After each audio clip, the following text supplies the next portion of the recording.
The day began like any other at the bustling Metropolitan Hospital, where Nurse Emma worked tirelessly, moving through the crowded corridors with a sense of purpose that belied the weariness in her eyes. She had been a nurse for over a decade, her career shaped by a deep-seated compassion that drove her to give her all to every patient she encountered. Today was no exception. The air was heavy with the hum of beeping monitors and the murmurs of worried families. But Emma's presence brought a calm that was almost tangible. She carried her clipboard with the meticulousness of someone who knew that every detail mattered in the lives she touched. Her first patient of the day was a young boy named Leo, only 7 years old, who was battling leukemia. His frail body and pale complexion spoke of the relentless battle he had been fighting, but his eyes still carried a spark of innocence and curiosity. Emma greeted him with her warm, unwavering smile, kneeling beside his bed to speak to him at eye level. "Good morning, Leo. Did you have any dreams last night?" she asked, her voice gentle, yet encouraging. Leo nodded, his lips curling into a faint smile. "I dreamed I was flying, like Superman," he said. Emma chuckled softly, her heart aching, yet filled with admiration for the boy's resilience. "Well, you are a superhero, Leo," she said, "and I'm here to make sure you're strong enough to keep flying in your dreams and maybe even one day for real." She spent the next half hour checking his vitals, administering his medication, and most importantly, talking to him, making him feel seen and heard. For Emma, nursing wasn't just about treating physical ailments. It was about healing the spirit, about reminding patients that they were more than their illnesses. Her rounds continued with similar intensity. There was Mrs. Rodriguez, a middle-aged woman recovering from a complex surgery, whose anxiety about her future Emma alleviated by patiently answering every question and offering words of hope. Then there was Mr. Patel, an elderly man who had suffered a stroke and was struggling to regain mobility. Emma stayed by his side during his grueling physiotherapy session, encouraging him at every step, her unwavering belief in his potential shining through her words. By midday, Emma had already touched countless lives, but her work was far from done. In the ICU, she attended to a critically ill teenager named Mia, who had been in a car accident. Mia's parents were distraught, their faces etched with worry as they clung to each other in the waiting area. Emma took it upon herself to not only provide Mia with the best care, but also to offer solace to her grieving parents. She updated them on Mia's progress with a clarity that was both professional and compassionate, assuring them that everything possible was being done. "She's strong, and she's fighting," Emma said, placing a reassuring hand on Mia's mother's shoulder. "We're not giving up on her, and neither should you." By the time Emma returned to the staff room for a brief respite, the weight of the day's challenges was beginning to show. Yet, even as she sipped her lukewarm coffee, her mind was already on her next patient. Emma had always believed that every life she touched was a story worth cherishing, and today was no different. The night shift was always the most challenging, but Emma thrived during these hours, knowing that the hospital never truly slept. Her first call of the night came from the surgical unit, where a post-operative patient, Mr. Harrison, was showing signs of severe distress. Mr. Harrison, a retired teacher in his late 60s, had undergone a complicated heart surgery earlier in the day. His pale face was etched with pain, and his breaths were shallow and labored. Emma immediately stepped into action, coordinating with the attending physician and ensuring that the proper interventions were in place. As she adjusted his oxygen mask and held his trembling hand, she leaned close, her voice steady and soothing. "Mr. Harrison, you're going to be okay. We're here, and we'll get you through this." The reassurance in her voice seemed to ease his anxiety, and over the next hour, his condition began to stabilize. While the doctors focused on the technical aspects of his care, Emma focused on his humanity, sitting by his side and listening to stories about his years as a teacher. "I never thought I'd make it through the day," Mr. Harrison admitted, his voice still weak but tinged with gratitude. Emma smiled gently, squeezing his hand.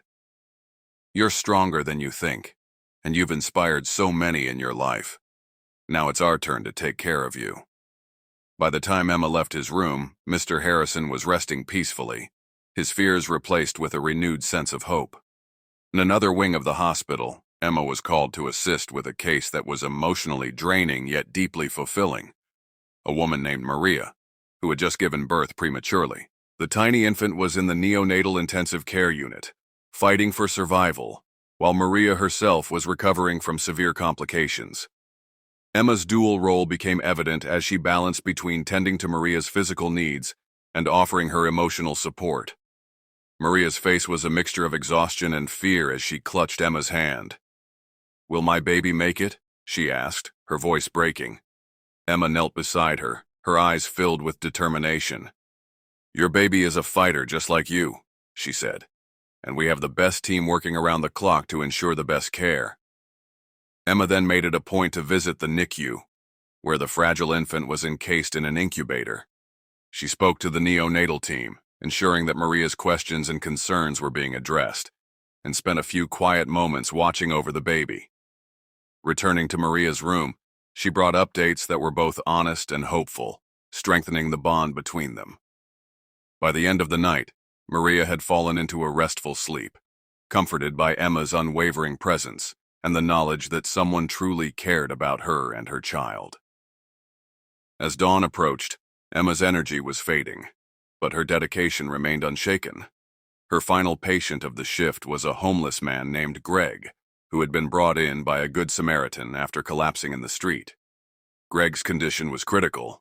Years of living on the streets had taken a toll on his body. As Emma cleaned his wounds and ensured he was hydrated and stable, she noticed the layers of sorrow in his eyes. "Why do you care?" Greg asked bitterly, his voice hoarse.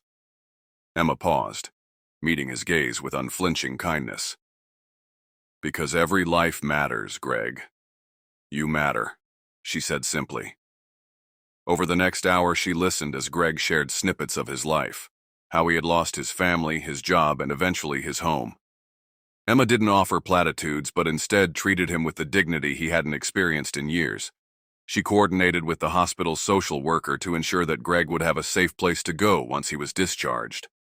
By the time her shift ended, Greg was resting, his hardened exterior softened by Emma's genuine care. As she walked out of the hospital, the first rays of sunlight casting a golden hue over the city, Emma felt a profound sense of fulfillment.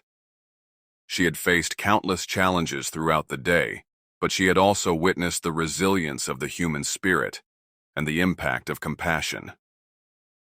Emma's fourth day in this week of relentless yet fulfilling work began with an unexpected phone call before she even stepped into the hospital. It was from a colleague who informed her about a medical emergency involving a young boy named Adam who had been brought into the emergency room late at night after a severe asthma attack. Adam was only 8 years old, and his single mother, Clara, was overwhelmed with fear and guilt, blaming herself for not recognizing the severity of his condition earlier. As soon as Emma entered the hospital, she rushed to Adam's room, finding the boy hooked to a nebulizer, his tiny chest heaving as he struggled to breathe. Clara sat by his bedside, tears streaming down her face as she clutched his hand. Emma immediately assessed the situation, her calm demeanor steadying both mother and child. She placed a reassuring hand on Clara's shoulder. "Asthma can escalate quickly, but you did the right thing by bringing him here. He's in good hands now," she said. Emma stayed with Adam throughout the treatment, using her presence to create an atmosphere of calm and safety. She explained every step of the process to Clara, empowering her with the knowledge and tools to better manage Adam's condition in the future. By the end of the day, Adam's breathing had normalized, and Clara looked at Emma with a mixture of gratitude and awe. "You saved my son's life," Clara whispered. Emma smiled softly. "No, Clara, you did by loving him enough to seek help when he needed it. I was just here to guide you." Later that day, Emma was assigned to a challenging case in the oncology unit, a middle-aged man named Peter, who had been battling aggressive cancer for months. Peter was in the advanced stages of the disease, and his prognosis was grim. But what made this case particularly difficult was Peter's refusal to engage in further treatment. "I'm tired," he told Emma as she adjusted his IV.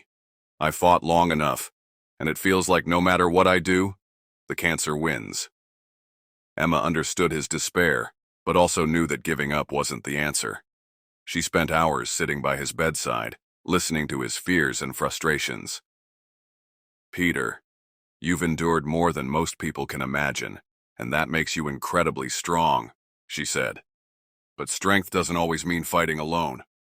Sometimes it means letting others fight with you." She shared stories of other patients who had found hope even in their darkest moments, gently reminding him that every moment of life was a gift worth cherishing. Peter's resistance began to waver, and by the end of their conversation, he agreed to reconsider his treatment options. Emma worked closely with the oncology team to create a care plan that respected Peter's wishes while giving him the best possible chance at a meaningful recovery. Though his journey was far from over, Peter found renewed hope in Emma's unwavering belief in his strength and resilience. As the evening wore on, Emma was called to assist with a case that touched her deeply, a pregnant teenager named Lily who had come to the hospital alone and terrified. Lily was only 17, and her pregnancy was complicated by underlying health conditions that made childbirth a risky endeavor. When Emma entered Lily's room, she found the young girl curled up on the bed, her face streaked with tears. "I don't know if I can do this," Lily whispered, her voice trembling. Emma sat beside her, taking her hand gently. "Lily, you're not alone in this. We're here to help you every step of the way," she said. Emma stayed with Lily throughout the long and grueling labor, coaching her through each contraction and holding her hand as she fought through the pain. When Lily finally gave birth to a healthy baby girl, her tears of fear turned into tears of joy. Emma placed the baby in Lily's arms, watching as the young mother's face lit up with a mixture of wonder and relief. "You're stronger than you think, Lily," Emma said, her voice filled with pride. "And this little one is lucky to have a mother as brave as you." By the time her shift ended, Emma was exhausted, but her heart was full. She had spent the day not just saving lives but transforming them, proving once again that compassion and dedication could make even the hardest days worthwhile. Emma returning to the hospital, feeling the weight of the previous day, but also carrying the satisfaction of having made a difference. Her first assignment was to check on a patient she had met briefly during her last shift, a man named Thomas, who had been admitted with severe injuries following a construction accident. When Emma entered his room, she found Thomas sitting upright, his face etched with pain but also with determination. He had multiple fractures and a long road to recovery ahead, but his spirit was unbroken. "Morning, Nurse Emma," he said with a faint smile. "I'm ready for the torture session." Emma chuckled softly, appreciating his humor in the face of adversity. "It's not torture, Thomas. It's the first step toward getting you back on your feet," she replied, her tone encouraging. She spent the next hour guiding him through his physiotherapy exercises, pushing him gently yet firmly as he grimaced with every movement. "You're doing great," she said, her voice steady despite the strain evident in his face.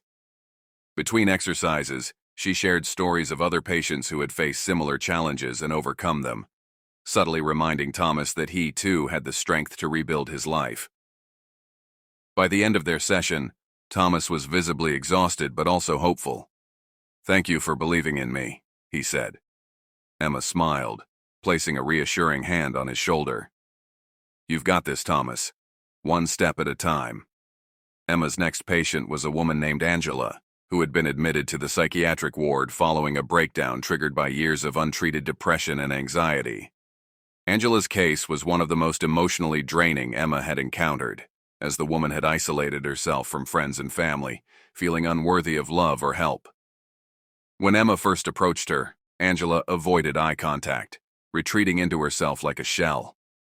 Emma didn't push. Instead, she sat quietly by Angela's side, creating a safe space for her to open up at her own pace. Over the next few hours, Emma slowly gained Angela's trust, asking gentle questions and offering words of understanding and empathy. "I can't fix everything, Angela," Emma said softly, "but I can promise you this. You're not alone anymore. We'll face this together." Angela began to cry, her tears a mix of pain and relief as she finally allowed herself to share the burden she had been carrying for so long.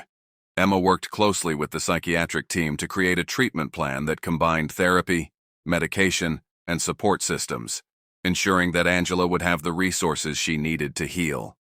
By the end of their session, Angela's face had softened, and she managed a small but genuine smile. "Thank you," she whispered. Emma nodded, her heart aching, but hopeful. "This is just the beginning, Angela. You're stronger than you know." As night fell, Emma found herself in the pediatric wing once more, this time with a 4-year-old girl named Mia, who was recovering from a complicated surgery to repair a congenital heart defect. Mia's parents were understandably anxious, hovering over her bed as if afraid to leave her side even for a moment. Emma approached them with her usual calm demeanor, explaining Mia's condition and the steps they were taking to ensure her recovery. "She's a fighter," Emma assured them, her voice filled with conviction. "And she's responding well to the treatment." Over the next few hours, Emma balanced her attention between Mia and her parents, soothing the little girl with gentle songs and stories while answering her parents' endless questions with patience and empathy. At one point, Mia looked up at Emma with wide, trusting eyes and whispered, "Are you an angel?" Emma laughed softly, her heart swelling with emotion. "No, sweetheart. I'm just someone who cares about you very much." By the time Emma's shift ended, Mia was sleeping peacefully, her tiny hand clutching the edge of her blanket, while her parents finally looked at ease for the first time in days.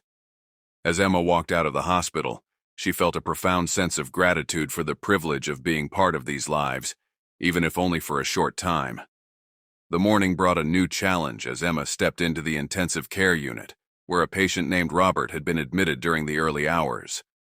Robert was in his 40s, a hard-working factory worker and a father of 3, who had suffered a massive stroke.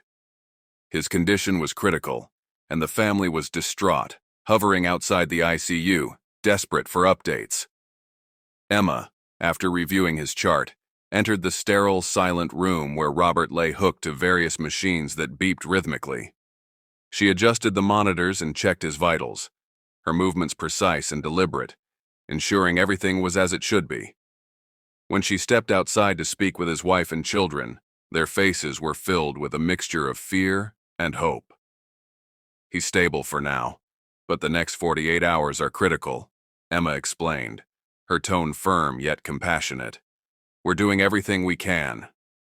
She then guided them to take turns visiting him, ensuring they had moments to hold his hand and whisper words of encouragement. During her breaks, Emma sat with the family, listening to their stories about Robert, their love for him evident in every word. Though it was a day filled with tension and uncertainty, Emma's presence seemed to anchor the family, giving them a sense of hope amidst the chaos. In the cardiac unit, Emma found herself drawn back to Peter, the oncology patient she had worked with earlier in the week. His condition had worsened overnight, and he was now grappling with the reality that his time might be limited. Despite the physical pain he endured, Peter had a quiet strength about him, a resolve that Emma deeply admired. Sitting by his bedside, Emma held his hand and listened as he spoke about the life he had lived, the dreams he had chased, the mistakes he had made, and the people he had loved. "I'm scared," Peter admitted, his voice barely above a whisper. Emma squeezed his hand gently. "It's okay to be scared, Peter. But you're not alone in this. You've touched so many lives, and that legacy will live on, no matter what." She worked closely with the palliative care team to ensure his pain was managed effectively, and that his remaining time was as comfortable and meaningful as possible. Before leaving his room, she placed a small notebook on his bedside table. "Write down your memories, Peter," she suggested. "For the people who love you, those words will mean the world." Peter smiled faintly, his eyes glistening with tears, and promised he would. By the end of her shift, Emma felt a deep connection to him, her role as a nurse extending far beyond medical care to encompass emotional and spiritual support. As the evening approached, Emma was called to the maternity ward for an unexpected emergency. A mother named Grace was in labor, and complications had arisen. Grace's blood pressure was dangerously high, and the baby's heart rate was dropping, creating a situation that required swift and decisive action. Emma joined the team in the delivery room, her focus sharp as she assisted the doctors and comforted Grace through the chaos. "Grace, look at me," Emma said firmly, locking eyes with the terrified mother. "You are strong, and we are going to get through this together." Grace nodded, her trust in Emma evident despite the pain and fear she was enduring. Emma's calm instructions and steady hands helped guide the team as they worked tirelessly to stabilize both mother and baby. When the baby's first cry filled the room, a collective sigh of relief swept through the team, and Grace burst into tears of joy. Emma handed the newborn to Grace, her voice soft and reassuring. "You did it, Grace. You brought a beautiful life into this world." As she watched the new mother cradle her child, Emma felt a wave of emotion, reminded once again of the profound impact of her work. Leaving the hospital that night, Emma knew she had given her all, and though she was exhausted, her heart was full. The following day, Emma arrived at the hospital to find a new assignment waiting for her, a young man named Marcus, who had been rushed to the emergency department after a severe car accident. Marcus was a college student with a promising future, but the accident had left him with multiple fractures and internal injuries that required immediate surgery. When Emma entered his room post-surgery, she found Marcus conscious but visibly distressed, his body battered and bruised. He glanced at her with weary eyes, his voice weak as he asked, "Am I ever going to be the same again?"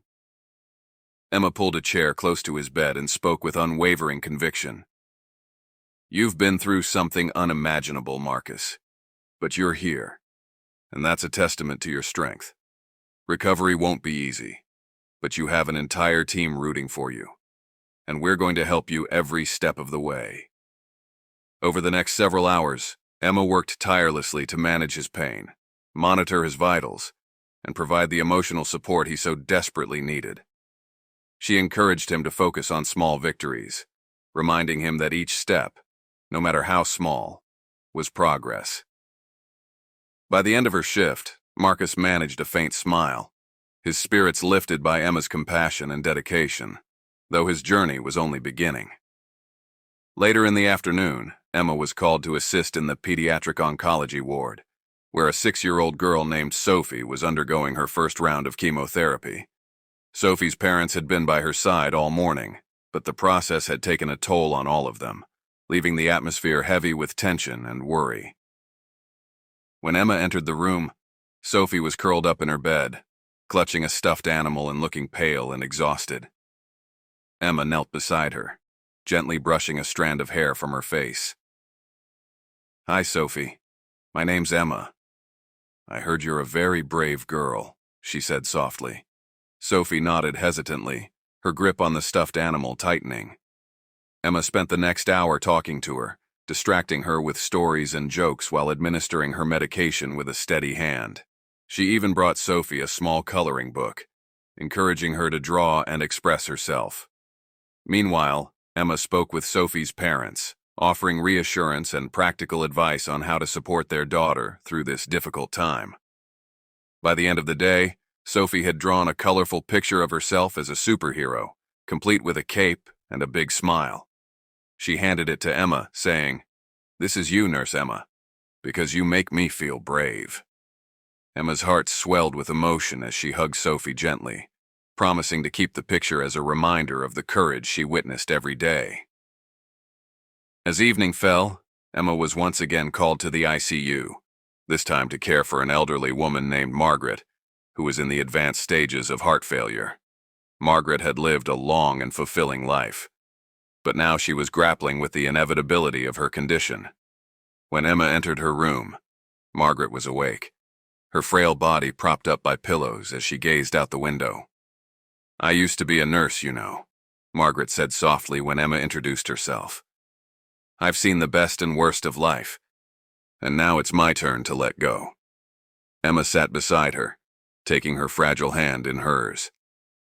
"It's never easy to face the end, Margaret, but your life has touched so many, and that impact will never fade.